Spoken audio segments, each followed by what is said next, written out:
আজ আমি বলবো ক্লাইমার এবং ট্রেকারদের স্ল্যাগ লাইনিং প্র্যাকটিস করার উপকারিতা। নমস্কার, আমি অরিন্দম। আপনারা দেখছেন ট্রেকটক অরিন্দম, যেখানে আমি ট্রেকিং, এক্সপিডিশন এবং স্পোর্টস ক্লাইম্বিং নিয়ে আলোচনা করি।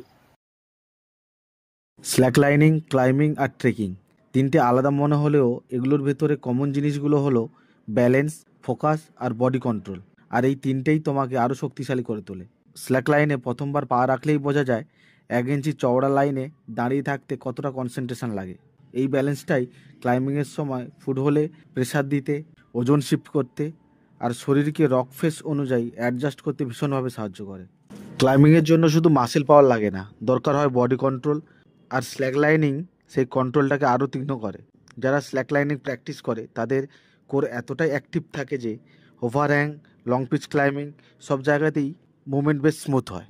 এবার যদি ট্রেকিংয়ের দিকটা দেখো, পাহাড়ি পথে রুট সবসময় চেঞ্জ হতে থাকে।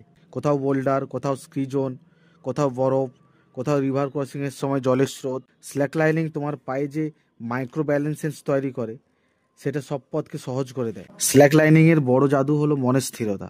এই স্থির মন উচ্চ পাহাড়ে সিদ্ধান্ত নিতে, রুট জাজ করতে আর ঝুঁকিপূর্ণ মুহূর্তে ভয় নিয়ন্ত্রণ করতে দারুণ সাহায্য করে।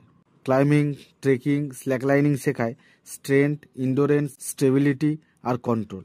ক্লাইম্বিং, ট্রেকিং, স্ল্যাক লাইনিং এই তিনটির মিলনে তুমি হয়ে উঠবে আরও কনফিডেন্স, আরও স্টেডি, আরও স্কিলড। তাই যারা ট্রেকিং করো, ক্লাইম্বিং করো, তারা স্ল্যাক লাইনিং প্র্যাকটিস করতে চেষ্টা করবে, কারণ better balance build a better mountaineer and climber.